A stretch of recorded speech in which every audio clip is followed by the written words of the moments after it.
Hello friends, स्वागत है आप सभी का हमारे इस यूट्यूब चैनल में। लास्ट क्लास में हमने 14 या 15 क्वेश्चन तक कवर किए थे। आज हम उससे आगे का पार्ट है वो कवर करेंगे। हम इंडियन हिस्ट्री का भी जो सबसे इजी पार्ट है मेडावल हिस्ट्री, उसका फर्स्ट पार्ट हम कर रहे थे। भारत में मुस्लिम अटैक के संदर्भ में हमने जानकारी कवर की थी कि भारत में सबसे पहले अटैक आपके कौन करते हैं, अरब आक्रमणकारी। अरबों के बाद में हमने नेक्स्ट देखे थे, अरबों के बाद में सेकंड अटैक कौन करते हैं, आपके तुर्क करते हैं। और तुर्कों के बाद में थर्ड आपको अटैक देखने को मिलेगा, जो तीसरे आक्रमणकारी देखने को मिलेंगे वो आपको अफगान आक्रमणकारी हैं वो देखने को मिलेंगे। इसी सीरीज़ में हम कवर कर रहे थे। तो आज का जो हमारा नेक्स्ट क्वेश्चन है वो आपके शाहनामा पुस्तक के रिगार्डिंग है। शाहनामा पुस्तक की हमने लेखक की बात की थी। शाहनामा पुस्तक के लेखक कौन है? तो इसके लेखक फरिश्ता ना होकर ये इसके लेखक कौन है, फिरदौसी इसके लेखक है। यहाँ पर एक क्वेश्चन में मिस प्रिंट है इसलिए आंसर भी नहीं दिया गया है। ये किसके दरबार में थे? तो यह मोहम्मद गजनवी के दरबार में थे। मोहम्मद गजनवी के दरबार में हमने देखा था एक दरबारी विद्वान था उतबी, जिसके द्वारा किताबुल यामिनी या फिर तारीख यामिनी की रचना की गई थी। उतबी के अलावा जो अदर इसमें दरबारी विद्वान आप देखोगे तो वो आपको फिरदौसी देखने मिलेगा। फिरदौसी इसके दरबार में ना होकर इसके दरबार के टाइम पर इसके समकालीन आपको इसके टाइम पीरियड में देखने मिलेगा। किसके टाइम पीरियड में? मोहम्मद गजनवी के टाइम पीरियड में था फिरदौसी, जिसने फरिश्ता शाहनामा पुस्तक है इसकी रचना की थी। फरिश्ता है ये अलग विद्वान है। तो हमने इसके संदर्भ में है वो डिटेल से जानकारी कवर की थी। फरिश्ता है जिसके द्वारा तारीख फरिश्ता या गुलशन इब्राहिमी लिखी गई थी। वो बीजापुर के जो शासक है इब्राहिम आदिल शाह, उसके रिगार्डिंग आपको टाइम पीरियड में देखने मिलेगा। और हम बात कर रहे हैं फिरदौसी की, जिसकी फिरदौसी की रचना कौन सी है? शाहनामा। रिपीटेड के एग्जाम में क्वेश्चन पूछा गया है, 2015 के एग्जाम में भी पूछा गया है और इससे प्रीवियस एग्जाम्स में भी हमने क्वेश्चन देखा था। नेक्स्ट जो आपसे क्वेश्चन पूछा गया है वो आपसे पूछा गया है, पुराणों का अध्ययन करने वाला प्रथम मुस्लिम कौन था? तो पुराणों का अध्ययन करने वाला प्रथम मुस्लिम आप देखोगे अलबरूनी। अलबरूनी है ये मोहम्मद गजनवी के साथ भारत आता है। कहाँ का रहने वाला था? ये खीवा ख्वारिज़म है वहाँ का रहने वाला था। जब मोहम्मद गजनवी भारत पर अटैक करता है, सोमनाथ को लूट लेता है, उसी टाइम पर इसकी भारत में क्या होती है, एंट्री होती है। ये न केवल इतिहासकार था, इसके संदर्भ में आप जानकारी देखोगे तो इसकी अदर जो भी सब्जेक्ट है उसमें भी आपको रुचि देखने मिलेगी, जैसे कि धर्मशास्त्र हो, तर्कशास्त्र हो, भूगोल हो, राजनीति हो। तो इसकी विभिन्न सब्जेक्ट में इसकी क्या थी, रुचि थी। और उसी रुचि के अकॉर्डिंग इसने ना पुराणों का अध्ययन किया है, भगवत गीता का अध्ययन किया है।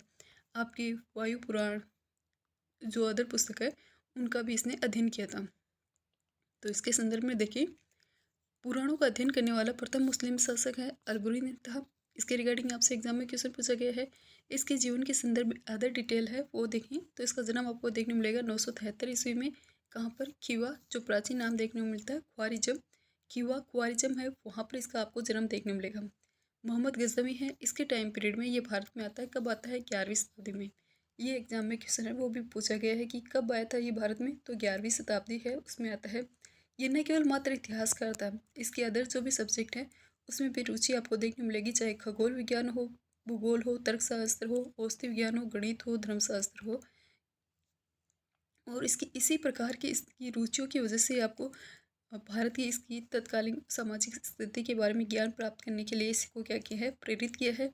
इसने संस्कृत का अध्ययन किया और भारत की विभिन्न जो संस्कृत रचनाएं हैं, ब्रह्मगुप्त हो, आपके बलभद्र हो, वराहमिहिर की रचनाएं हो, इन सभी पुस्तक की इसने क्या की थी, ज्ञान प्राप्त किया था, इनका अध्ययन किया था। अलबरूनी की जो फेमस बुक आपको देखने मिलती है अरबी भाषा में लिखी हुई, तहकीक हिंद, या इसी का नाम आपको देखने मिलता है किताबुल हिंद। तहकीक हिंद है, इसकी इंग्लिश ट्रांसलेशन किया है एडवर्ड साची द्वारा और इसका हिंदी ट्रांसलेशन किया गया है रजनीकांत शर्मा द्वारा। तो ये अदर इन्फॉर्मेशन है। अलबरूनी की पुस्तक आपसे पूछी गई है तहकीक हिंद, कौन सी लैंग्वेज में है? अरबी भाषा में है। कब आया था अलबरूनी? 11वीं सेंचुरी में आया था। किसके साथ आया था? मोहम्मद गजनवी के साथ आया था। पुराणों का अध्ययन करने वाला प्रथम मुस्लिम शासक अलबरूनी। तो ये आपसे क्या पूछे गए हैं, प्रीवियस ईयर के एग्जाम में पूछे गए क्वेश्चन है। नेक्स्ट जो आपसे क्वेश्चन पूछा गया है, मोहम्मद गजनी के साथ आने वाला प्रथम प्रसिद्ध इतिहासकार। अभी बात की है तो इसके अकॉर्डिंग इसका आंसर क्या हो जाएगा? अलबरूनी।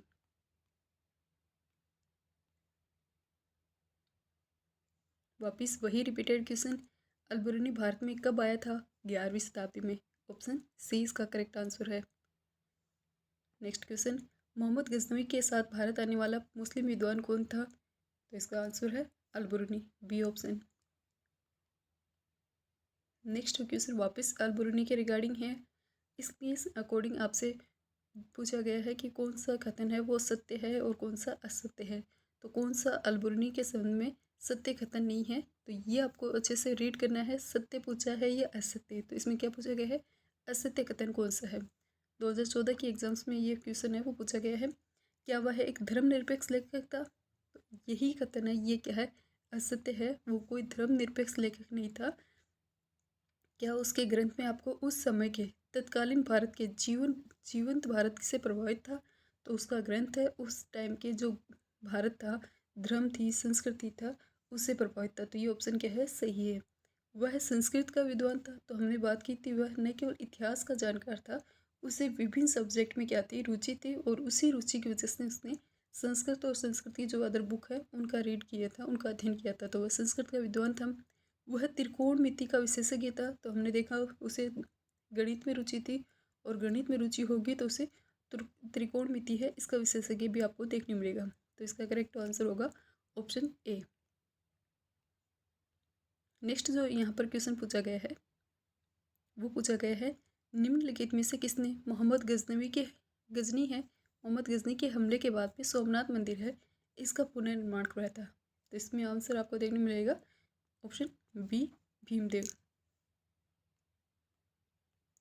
मोहम्मद गजनवी है, ये भारत में सोमनाथ मंदिर पर अटैक करता है।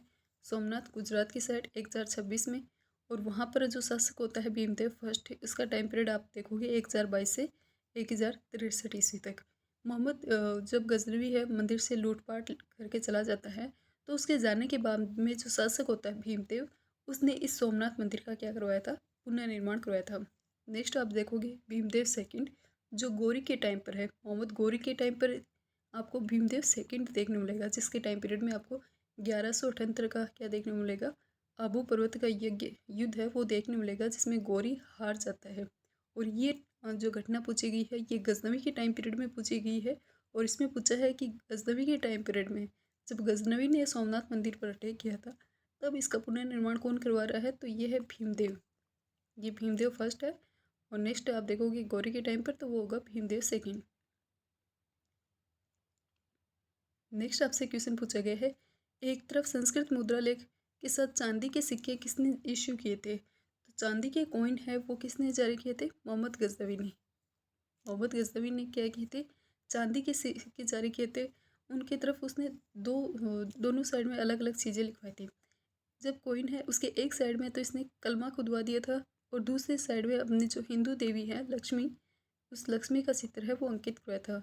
तो मुद्रा लेख है ये, इसके आपको देखने मिलेगी संस्कृत भाषा में लिखे हुए मुद्रा लेख है ये, मोहम्मद गजनवी के आपको देखने मिलेगा।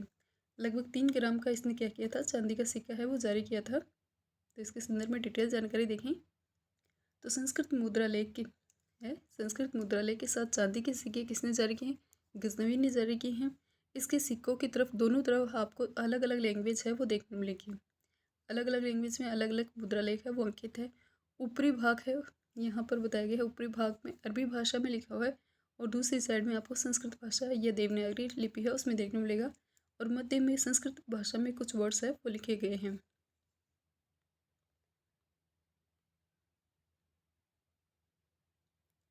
नेक्स्ट जो क्वेश्चन पूछा गया है, निम्नलिखित में से मध्य एशिया के किस शासक ने 1192 में उत्तर भारत को जीता था? तो मोहम्मद गजनवी के बाद में जो अटैक करता है भारत पर वो कौन आता है, गौरी का अटैक आपको देखने मिलेगा। गौरी का आपको फर्स्ट अटैक 1175 में मुल्तान की साइड देखने मिलेगा।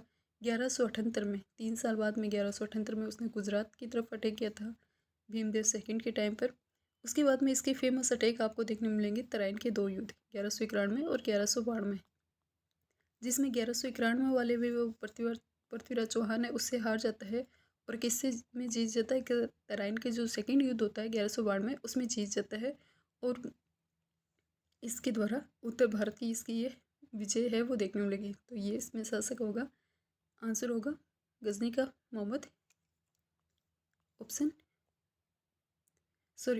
Option C Sihabuddin Mohammad Ghori. गोरी मोहम्मद गोरी का पूरा नाम आपको क्या देखने को मिलेगा? सिहाबुद्दीन मोहम्मद गोरी। गजनी का ही था, लेकिन मोहम्मद नहीं है, मोहम्मद गोरी इसका पूरा नाम है। मध्य एशिया का शासक सिहाबुद्दीन मोहम्मद गोरी 1192 ईस्वी में कौन सा उत्तर भारत को जीतता है? 1175 में इसका फर्स्ट अटैक आपको देखने को मिलेगा मुल्तान पर। 1205 में इसने साम्राज्य विस्तार और पूर्व विजित की रचना की।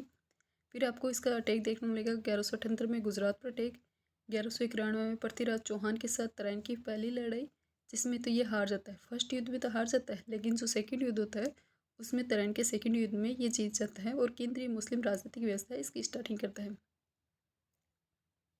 आपसे एक एग्जाम में ये भी क्वेश्चन, जहाँ तक मुझे याद है, ये भी क्वेश्चन पूछा गया है कि कौन से शासक है जिसने भारत में मुस्लिम राजवंश की स्थापना की थी? तो भारत में मुस्लिम राजवंश की स्थापना करने का जिस उद्देश्य के साथ जो भारत आया था वो आपके था गोरी।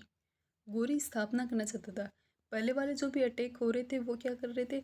आर्थिक संपन्नता से प्रभावित थे और उनका केवल उद्देश्य क्या था? लूटपाट करना। जबकि गोरी है वो भारत में स्टेब्लिश होना चाहता है। नेक्स्ट जो क्वेश्चन पूछा गया है, मोहम्मद गोरी को सबसे पहले किसने पराजित किया था? तो मोहम्मद गोरी को सबसे पहले पराजित किसने किया था? भीमदेव सेकंड ने।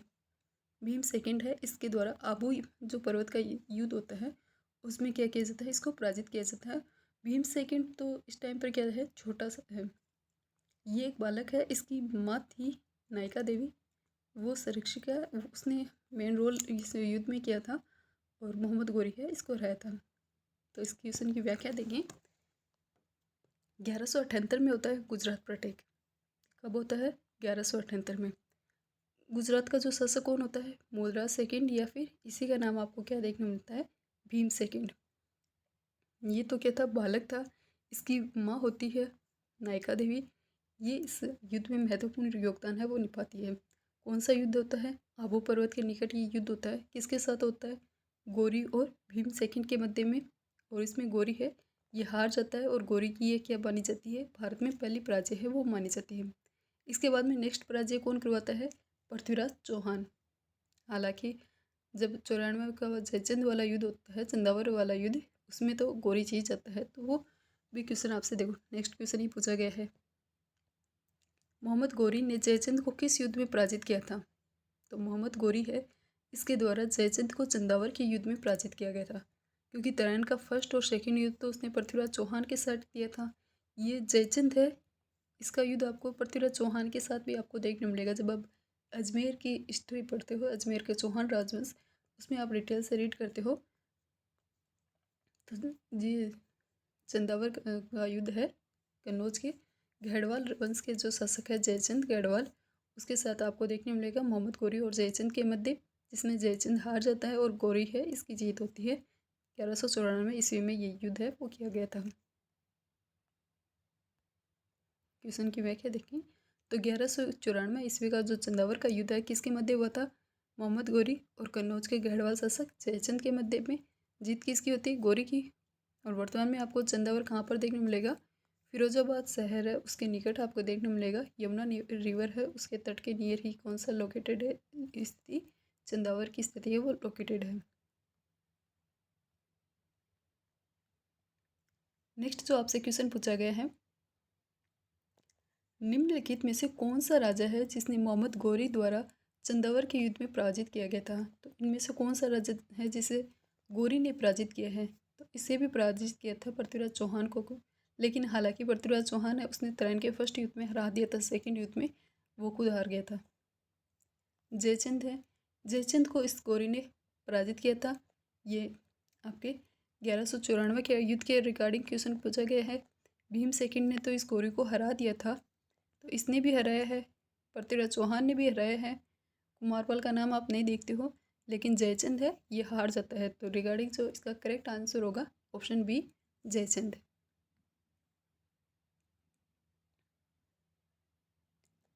वापिस क्वेश्चन पूछा गया चंदावर के युद्ध के रिगार्डिंग ही। 1194 ईस्वी में चंदावर का युद्ध है उसमें मोहम्मद गोरी ने किसे हराया था? Option B Jaichand. तो इस प्रकार के रिपीटेड क्वेश्चन है वो आपको एग्जाम्स में देखने को मिलते हैं। तो आपको इससे अकॉर्डिंग है वो इंडिया की जो मिडेवल हिस्ट्री है उसको रीड करनी है। ज़्यादा इसमें कुछ ही नहीं पढ़ना कि कौन सा शासक की रानी कौन सी थी और क्या अदर जो भी घटनाएं हैं, पापा का नाम, मम्मी का नाम, पुत्र कौन कौन से, जो उसका मेजर योगदान है उसको रीड कर लो और एग्ज़ाम के जो प्रीवियस ईयर के क्वेश्चन पेपर हैं उनको कवर कर लो। उनसे ही बाद में वापस रिपीटेड क्वेश्चन है वो पूछे जाते हैं। कोई एक दो क्वेश्चन अलग होते हैं तो वो सबके लिए नहीं होते हैं, तो उसकी टेंशन नहीं लेनी होती। नेक्स्ट जो क्वेश्चन पूछा गया है, युद्ध में जिसने भारत में मुस्लिम शक्ति की स्थापना की, कौन से युद्ध के बाद में आपको भारत में मुस्लिम शक्ति की स्थापना देखने मिलती है? करेक्ट आंसर होगा तराइन का सेकंड युद्ध किसके साथ हुआ था? पृथ्वीराज चौहान के साथ हुआ था। कब हुआ था? 1192 में। फर्स्ट युद्ध होता है 1191 में और सेकंड युद्ध होता है 1192 में। उसके बाद में भारत में मुस्लिम शक्ति है इसकी स्थापना होती है। आंसर इसका क्या होगा? B option.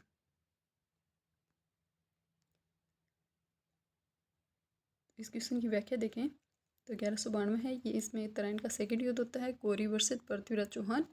चौहान है ये हार जाता है और गौरी की जीत होती है और मुस्लिम शक्ति है इसकी स्थापना हो जाती है। गौरी की सजगता और श्रेष्ठ युद्ध प्रणाली के कारण ही मुसलमानों की जीत हुई थी और भारतीय इतिहास में ये युद्ध है अत्यंत महत्वपूर्ण और निर्णायक रहा था। नेक्स्ट आपसे जो क्वेश्चन पूछा गया है कालक्रम के अकॉर्डिंग पूछा गया है, तो इस प्रकार के क्वेश्चन भी आपसे पूछे जा सकते हैं कि किसने फर्स्ट अटैक किया था, तो इनका कालक्रम को के अकॉर्डिंग इनको लगाइए।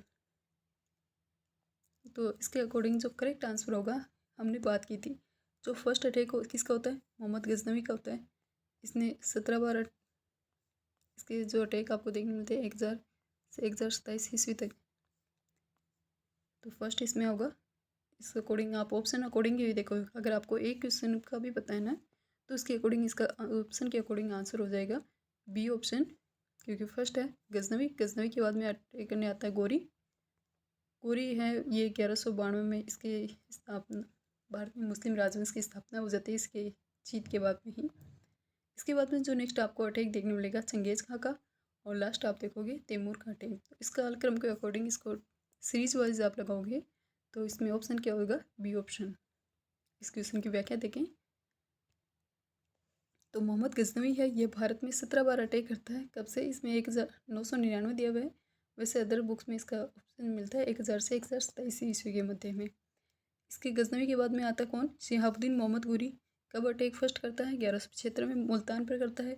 1178 में हमने देखा गुजरात पर। फिर इसके मोस्ट इम्पोर्टेंट युद्ध हमने तराइन के युद्ध देखे और आपके चंदावर का युद्ध देखा।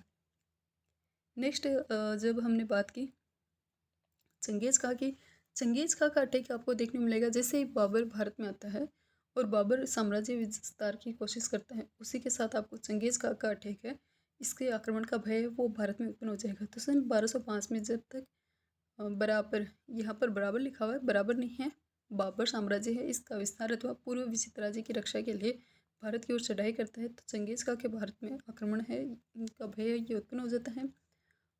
जब 1221 में एक ख्वारिज़म के शाह है उसकी मृत्यु हो जाती है और उसका पुत्र उत्तराधिकारी जलालुद्दीन मकबनी आपके दिल्ली सल्तनत की ओर आता है, तो इस टाइम पर सुल्तान नासिरुद्दीन है, इसके शासनकाल पर आपको तैमूर का अटैक आपको देखने मिलेगा भारत में। मंगोल सेनानायक था तैमूर, 1398 में भारत पर आक्रमण किया था, तो इस अकॉर्डिंग आपको सीरीज है ये देखने मिलती है। नेक्स्ट क्वेश्चन पूछा गया है किस मुस्लिम शासक ने सिखों पर देवी लक्ष्मी का आकृति अंकित करवाई थी? देवी लक्ष्मी की आकृति किसने अंकित करवाई थी? मोहम्मद गोरी ने। एक तरफ इसने क्या करवाया था? कलमा को दबाया था और दूसरी तरफ इसने सिखों पर क्या की देवी लक्ष्मी है इसका चित्र अंकित करवाया था।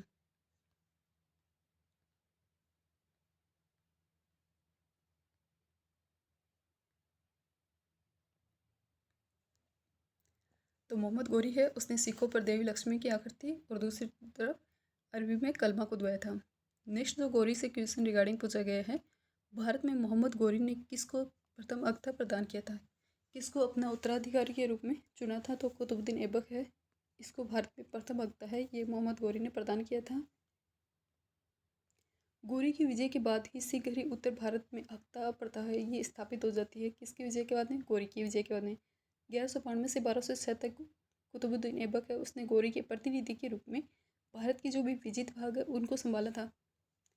फिर 1206 से आपको 1210 तक का टाइम पीरियड आपको कुतुबुद्दीन ऐबक का देखने मिलेगा। कुतुबुद्दीन ऐबक है जिसे आपको जो ममलूक वंश है उसके संस्थापक माना जाता है, इसके टाइम पीरियड आपको देखने मिलेगा और इसी के टाइम पीरियड से आप मानते हो कि सल्तनत एरा है वो स्टार्ट हो जाता है। तो जो हमारा नेक्स्ट टॉपिक रहेगा सल्तनत काल, उसमें हम कुतुबुद्दीन ऐबक को डिटेल से रीड करेंगे। तो गौरी के विजय के बाद में इसे शीघ्र ही उत्तर भारत में अक्ता प्रणाली की स्टार्ट की गई थी और इसको गौरी का प्रतिनिधि के रूप में नियुक्त किया गया था। इस अवधि में इस ऐबक ने उत्तर भारत में तुर्की शक्ति है इसका साम्राज्य विस्तार है वो भी किया था। नेक्स्ट आपसे क्वेश्चन पूछा गया है, मोहम्मद गौरी का एक दास था जिसने बंगाल और बिहार पर विजय प्राप्त की थी। तो इसका कौन सा दास है जिसने बंगाल को भी जीता था और बिहार को भी फर्स्ट टाइम पर जीता था? तो ये था बख्तियार खिलजी। इसके रिगार्डिंग जो रिपीटेड क्वेश्चन पूछा जाता है, बिहार पर विजय करने वाला, बंगाल पर विजय करने वाला, इसी अकॉर्डिंग क्वेश्चन है वो पूछे जाते हैं। तो बिहार का प्रथम मुस्लिम विजेता कौन था? अभी हमने देखा बख्तियार खिलजी, ऑप्शन सी।